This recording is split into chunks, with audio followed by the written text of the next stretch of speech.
मेरे प्रिय भाई बहनों, परमेश्वर ने जब आदम को बनाया था तो उसके लिए पत्नी के रूप में एक स्त्री को बनाया था।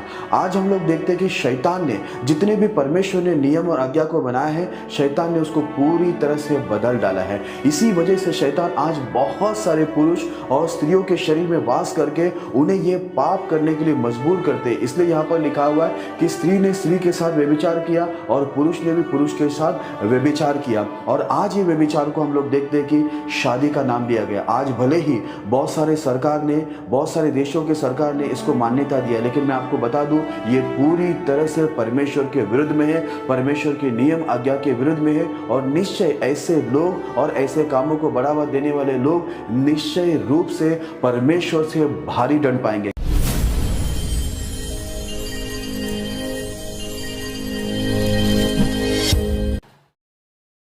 जय मसीह की। आज का हमारा विषय है, क्या लड़का लड़के के साथ और लड़की लड़की के साथ शादी कर सकते हैं? Can boy marry boy and girl marry girl? आइए हम लोग इस विषय के लिए प्रार्थना करें ताकि पवित्र आत्मा हमारी मदद करे। खुदा यीशु मसीह, हम धन्यवाद देते हैं इस विषय के लिए। इस विषय को आप आशीष करें, पवित्र आत्मा की अगुवाई में आपके दास को अच्छे एक्सप्लेन करने में मदद सहायता करें। इन वचनों के द्वारा सुनने वाले सभी भाई बहनों को आप आशीष करें। लॉर्ड, आप करेंगे, धन्यवाद देते। प्रार्थना यीशु के नाम में करते हैं, आमीन। मेरे प्रिय भाई बहनों, इससे पहले कि मैं संदेश में जाऊँ, आपसे विनती करना चाहूँगा आप हमारे बेहतर प्रार्थना भवन इस चैनल को सब्सक्राइब करें ताकि हमारे सारी वीडियोस आप तक पहुँच सके और आपकी आत्मिक उन्नति होती रहे। आप हमारे वीडियोस को लाइक करें, शेयर करें ताकि प्रभु का राज बढ़े और शैतान का राज नष्ट हो। यदि आपके कोई सवाल है तो आप कमेंट कीजिए, हम आपके सारे सवालों का जवाब आपको ज़रूर देंगे। मेरे प्रिय भाई बहनों, जैसे कि आज का हमारा विषय है, क्या लड़का लड़का के साथ और लड़की लड़की के साथ शादी कर सकते हैं? आज हम लोग इस विषय को बाइबल से देखेंगे और सीखेंगे कि बाइबल इस विषय में क्या बताती है और क्या सिखाती है। तो आइए हम लोग एक वचन को पढ़ेंगे, फिर हम लोग आगे बढ़ेंगे। रोमियो उसका पहला अध्याय 26 से लेकर 28 तक। परमेश्वर ने उन्हें नीच कामनाओं के वश में छोड़ दिया, यहाँ तक कि उनकी स्त्रियों ने भी स्वाभाविक व्यवहार को उससे जो स्वभाव के विरुद्ध है बदल डाला। वैसे ही पुरुष भी स्त्रियों के साथ स्वाभाविक व्यवहार छोड़कर आपस में कामातुर होकर जलने लगे और पुरुषों ने पुरुषों के साथ निर्लज्ज काम करके अपने भ्रम का ठीक फल पाया। जब उन्होंने परमेश्वर को पहचानना ना चाहा तो परमेश्वर ने भी उन्हें उनके निकम्मे मन पर छोड़ दिया कि वे अनुचित काम करें। मेरे प्रिय भाई बहनों, इस वचन के अंदर लिखा हुआ है परमेश्वर ने कई लोगों को अपने नीच कामनाओं में छोड़ दिया। ऐसा लिखा हुआ यहाँ तक कि बोलते स्त्रियों ने भी स्वाभाविक व्यवहार को छोड़कर जो स्वभाव के विरुद्ध है उसे बदल डाला।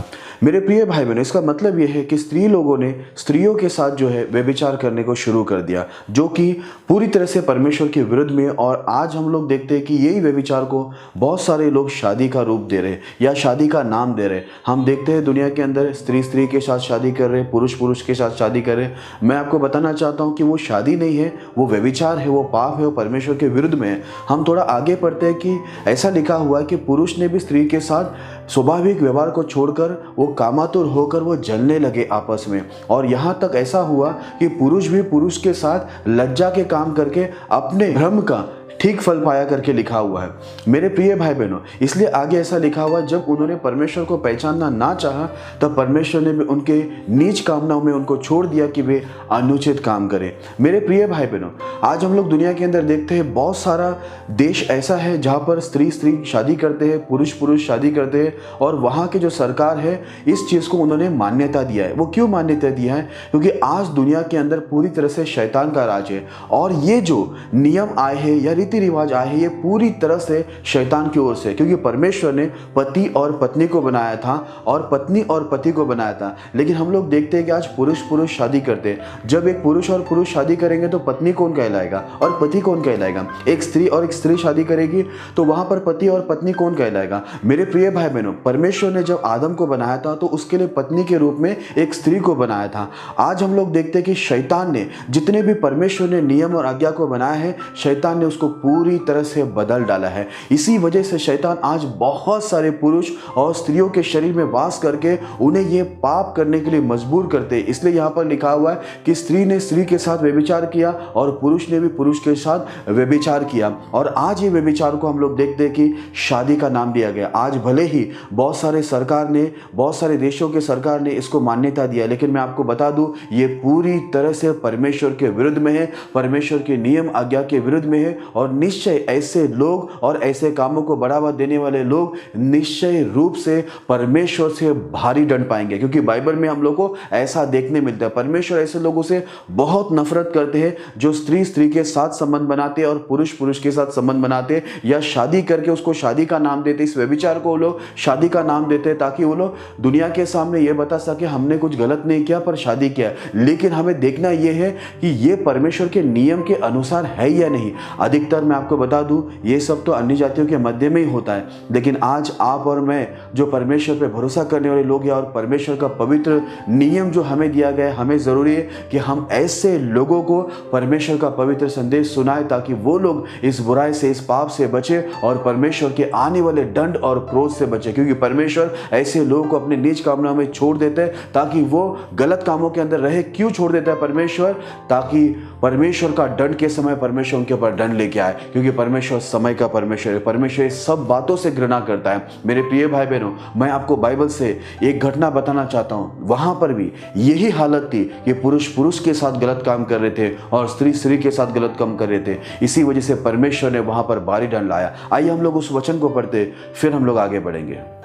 उत्पत्ति 19 अध्याय 4 से 7।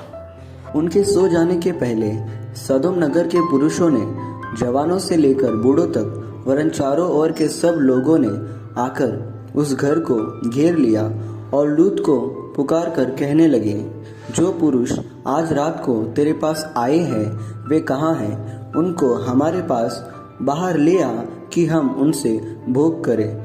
तब लूत उनके पास द्वार के बाहर गया और कीवड़ को अपने पीछे बंद करके कहा, हे मेरे भाइयों, ऐसी बुराई न करो। मेरे प्रिय भाई बहनों, इस कहानी को आप लोग अच्छे रीति से जानते ही हैं।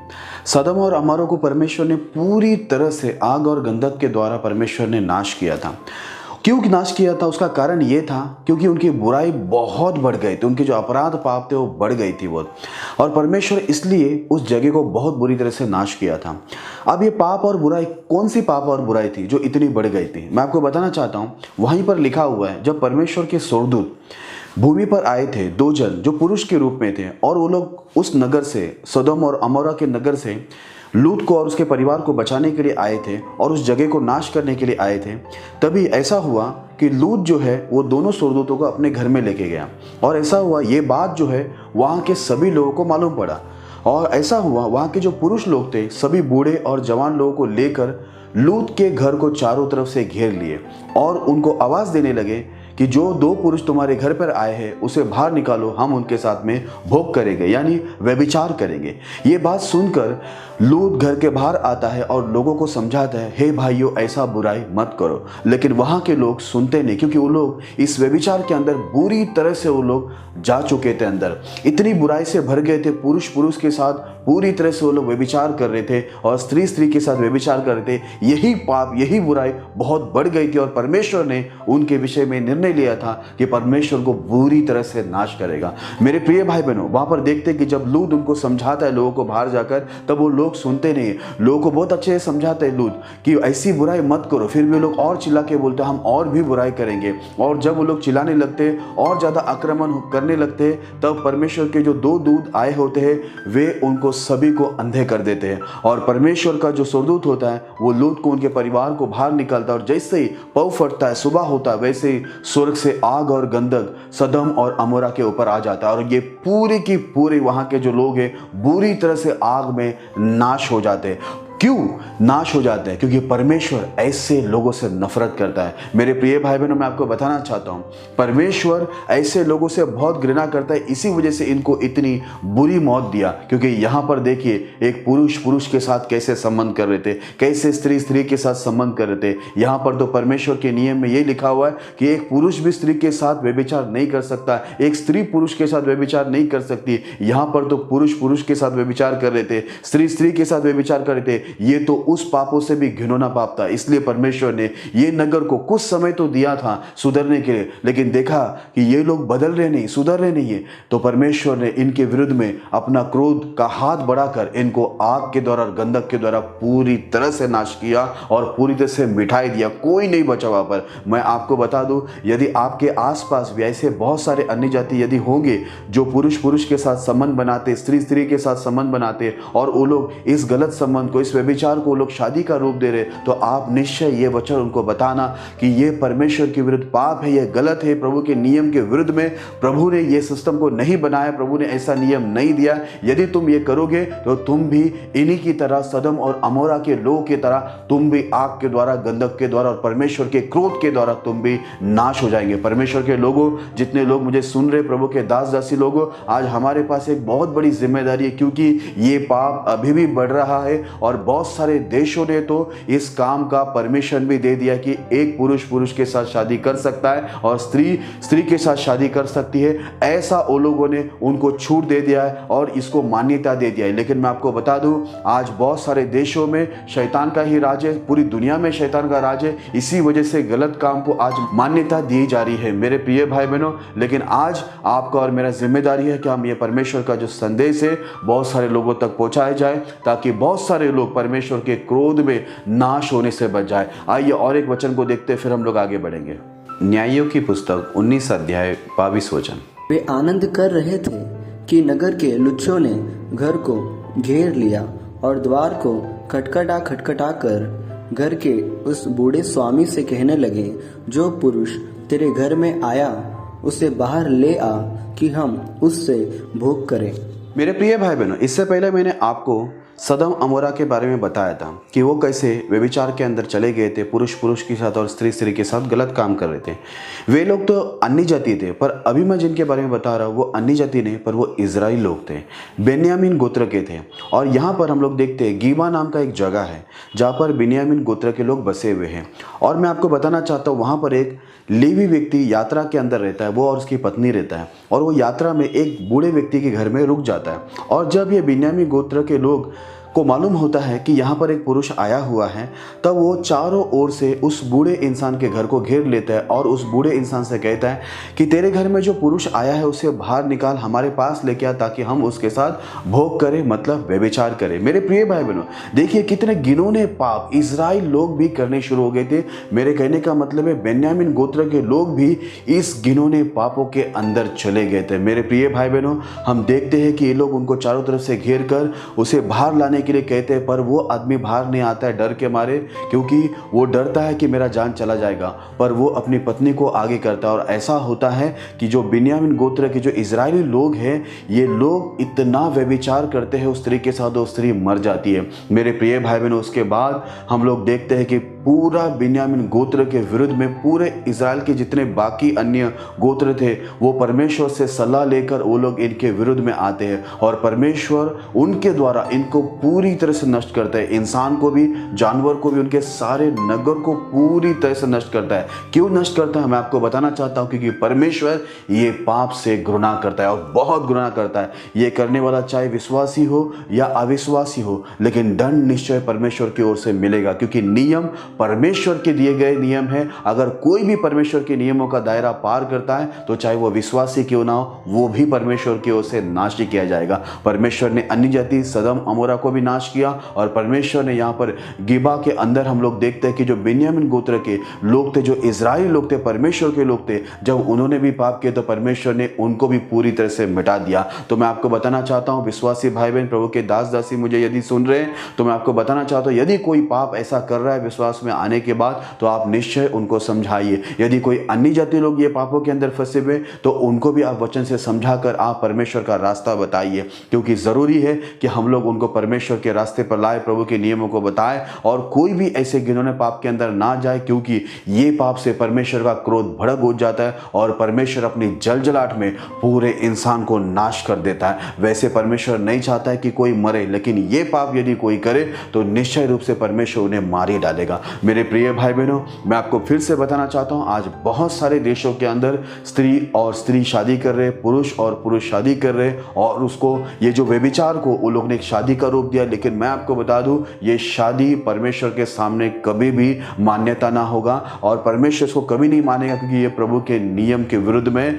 परमेश्वर ने जो शादी का नियम दिया है कि पुरुष स्त्री के साथ शादी करे और स्त्री पुरुष के साथ शादी करे, पर पुरुष पुरुष के साथ और स्त्री स्त्री के साथ यदि शादी करते हैं तो परमेश्वर के नियम के विरुद्ध में है। चाहे विश्वासी हो अविश्वासी हो, निश्चय रूप से आप परमेश्वर की ओर से दंड पाएंगे, क्योंकि इसके विषय में परमेश्वर ने पहले से आज्ञा दिया था कि ऐसे घिनौना काम करने वाला निश्चय रूप से मार डाला जाए। आइए हम लोग उस आखिरी वचन को पढ़ते फिर संदेश की समाप्ति पर चलते हैं। ले व्यवस्था 20 अध्याय 13 वचन। यदि कोई जिस रीति स्त्री से उसी रीति पुरुष से प्रसंग करे तो वे दोनों घिनौने काम करने वाले ठहरेंगे। इस कारण वे निश्चय मार डाले जाए, उनका खून उन्हीं के सिर पर पड़ेगा। मेरे प्रिय भाई बहनों, यहाँ पर साफ लिखा हुआ है, परमेश्वर ने पहले ही दृढ़ता से आज्ञा दिया था, जैसे स्त्री के साथ वैसे पुरुष पुरुष के साथ यदि प्रसंग करता है या संभोग करता है, व्यभिचार करता है, तो बाइबल के अंदर लिखा है वो घिनौना काम करने वाला ठहरेगा और निश्चय वे लोग मार दिए जाए। परमेश्वर ऐसे लोग को मार डालने की आज्ञा दी है और लिखा हुआ है कि उनका जो खून है वो उन्हीं के सर पर पड़ेगा। मेरे प्रिय भाई बहनों, आज बहुत सारे देशों ने जो ये नियम को बनाया है या रीति रिवाजों को बनाया है कि पुरुष पुरुष के साथ शादी कर सकते हैं और स्त्री स्त्री के साथ शादी कर सकते हैं, या उनके सरकार ने उनको ये अनुमति दिया है, ऐसे कितने सारे देश है जो यीशु मसीह को मानने वाले लोग हैं और यीशु मसीह के वचनों को जानने वाले लोग हैं और पूरा उनका सरकार में जितने लोग बैठे ये सब परमेश्वर की व्यवस्था को अच्छी रीति से जानते हैं, फिर भी उन्होंने ये गलत काम के लिए अनुमति दिया है। उनके सरकार पूरी तरह से प्रभु के लोग से भरे हुए लोग हैं, बाइबल को जानने वाले लोग से भरे हुए लोग हैं, फिर भी उन्होंने ये घिनौना काम के लिए अनुमति दे दिया है। और मेरे प्रिय भाई बहनों, ये जो क्रिश्चियन देश कहलाते हैं आज, ये सारे देश के अंदर जितने भी चर्च में जाने वाले लोग, बाइबल पढ़ने वाले, प्रार्थना करने वाले लोग हैं, यही भाई बहन लोग जो है ये घिनौने पापों के अंदर आ गए। मतलब पुरुष पुरुष के साथ शादी कर रहे और स्त्री स्त्री के साथ शादी कर रहे। मैं आपको बताना चाहता हूँ, ये ऐसे लोग हैं जो बाइबल को अच्छी रीति से जानते हैं, क्योंकि ये लोग खानदानी क्रिश्चियन हैं, लेकिन फिर भी उसके बावजूद भी वो लोग ये पापों के अंदर चले गए। इनको पाप के अंदर लेके जाने वाला कोई और नहीं, ये परमेश्वर को नियम को बिगाड़ने वाला कोई और नहीं, ये शैतान और उसकी सेना का काम है, क्योंकि इन्होंने ही, शैतान ने और उसकी सेना ने ही पृथ्वी के अंदर व्यभिचार को लेके आया और जितने भी नियम परमेश्वर ने बनाए हैं उससे बाहर जो है हमें ले जाता है वो कोई और नहीं, वो शैतानी ताकत ही हमें ले जाता है। मेरे प्रिय भाई बहनों, आज कितने लोग ये शैतान की शिक्षा के अंदर चले गए हैं, शैतान की अगुवाई में चले गए और शैतान की इच्छा को पूरी कर रहे वो लोग, क्योंकि उन्होंने शैतान को जगह दिया परमेश्वर के नियमों को तोड़कर, परमेश्वर के नियमों का दायरा पार करके उन्होंने शैतान को अपने जीवन में जगह दिया। इसलिए आज वो लोग इस घिनौने पाप के अंदर। लेकिन मैं आपको बता दूं, जितने भी लोग मुझे सुन रहे, यदि आप इन पापों के अंदर फंसे हुए, तो मैं आपको बता देता हूं कि ये जो पाप है घिनौना है और इसका जो दंड है वो है मरण। परमेश्वर ने बोला इनको मार डालो करके और इनका खून इन्हीं के ऊपर रहेगा, क्योंकि इन्होंने परमेश्वर का नियमों को तोड़ा है। मेरे प्रिय भाई बहनों, मैं आपको बताना चाहता हूं, जितने भी प्रभु के दास दासी विश्वासी भाई बहन मुझे सुन रहे, मैं आपको कहना चाहूंगा, ऐसे पापों के अंदर कभी भी मत जाना जिससे परमेश्वर का क्रोध आपके ऊपर भड़के। और यदि आपके आसपास ऐसे कोई विश्वासी भाई बहन या अन्य जाति इन पापों के अंदर जीवन बिता रहे और वो लोग पुरुष पुरुष के संग और स्त्री स्त्री के संग घिनौना काम कर रहे हैं, तो उनको जरूर परमेश्वर का संदेश दे देना कि परमेश्वर का क्रोध उनके ऊपर बहुत ही बुरी तरह से आएंगे और वो लोग परमेश्वर के क्रोध के द्वारा, उनके आग के द्वारा, उनके जलजलाहट के द्वारा वो लोग नाश किए जाएंगे। मेरे प्रिय भाई बहनों, जरूरी है आज जो लोग परमेश्वर के भय से दूर चले गए हैं, प्रभु के नियमों से, परमेश्वर की पवित्रता धार्मिकता से दूर चले गए हैं, हम सभी लोग जरूरी है कि ये संदेश संदेश उन तक पहुंचाकर उनको परमेश्वर के रास्ते पे लाए, पवित्रता धार्मिकता प्रभु के नियमों के अंदर लेके आए, ताकि वो नरक में ना जाए और परमेश्वर का जो राज है वो बढ़े और शैतान का राज जो है वो नष्ट हो। क्योंकि शैतान ये सभी गलत कामों को ले आकर सभी को आज नाश के अंदर लेके जा रहे हैं और उसके राज्य को बढ़ा रहा है। इसलिए जितने भी परमेश्वर के लोग मुझे सुन रहे, प्रभु के दास दासी मुझे सुन रहे, मैं आपको बताना चाहता हूं कि हमें बहुत सारे लोग आज जो शैतान के हाथों में जाकर ये घिनौना काम कर रहे, उन्हें बचाना, उन्हें प्रभु के संदेश देकर प्रभु के रास्ते पे लाना जरूरी है। क्योंकि एक दिन परमेश्वर का न्याय होगा, प्रभु का क्रोध भड़केगा और जरूरी है कि हम लोग ये संदेश को लोगों तक पहुंचाए। क्योंकि परमेश्वर उनको तो नाश करेगा जो घिनौना काम कर रहे हैं, लेकिन जो हम लोग हैं जो विश्वास के अंदर है और जो सारी व्यवस्था को जानते, यदि हम लोग उनको बचाने के लिए संदेश को चारों तरफ नहीं फैलाए तो परमेश्वर हमारा भी लेखा लेगा,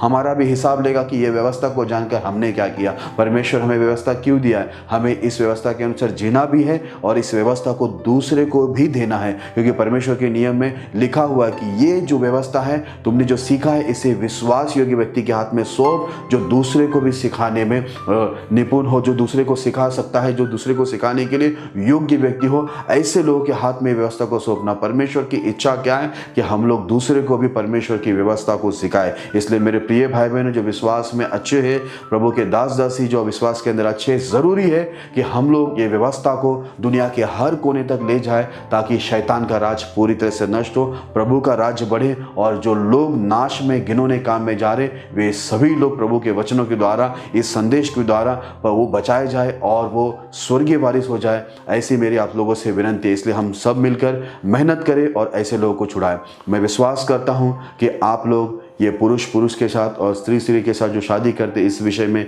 सारी बातों को इन वचनों के द्वारा आप समझ गए होंगे। परमेश्वर इस संदेश के द्वारा आपको बहुत आशीष करे। आइए मैं आप सभी लोगों के लिए प्रार्थना करता हूँ। खुदावंद यीशु मसीह, हम धन्यवाद देते हैं इस विषय के लिए जो आपने हमें दिए, सारे वचनों के लिए धन्यवाद। इन वचनों के द्वारा सुनने वाले सभी भाई बहनों को आप आशीष देना प्रभु, और ऐसे घिनौने पापों से आपके विश्वासी भाई बहनों को बचाए रखना, और अन्य जातियों को भी जो इन पापों के अंदर फंसे हुए उन्हें भी उद्धार में लाना प्रभु जी, और आप उनको नरक में जाने से बचा कर महिमा लेना प्रभु। आप जरूर कार्य करेंगे। धन्यवाद देते मैं प्रार्थना करता हूं बीमार अपाहिज लोगों के लिए कि आप उन्हें छू के यीशु के नाम में चंगाई दीजिए। यदि कोई शैतान जड़ तोड़ने से पीड़ित है, उन्हें यीशु के नाम में मुक्ति दिए। यदि कोई अशांति में, उन्हें शांति दिए। यदि कोई गरीबी में है प्रभु, कर्जे में फंसे हुए, उन्हें भी यीशु के नाम में गरीबी और कर्जे से आज़ाद करे प्रभु जी। और सभी के जीवन में आपका कार्य अद्भुत रीति से हो। हर एक की हर जरूरतों को आप पूरा करना, सभी को स्वस्थ भला चंगा रखना, सभी को उत्तम आशीष देना और अच्छी गवाही बना के महिमा लेना आप करेंगे। धन्यवाद देते हैं। विश्वास से प्रार्थना प्रभु यीशु के नाम में करते हैं, आमीन। प्रभु इस संदेश के द्वारा, हमारी प्रार्थना के द्वारा आपके जीवन में बहुतायत से कार्य करें।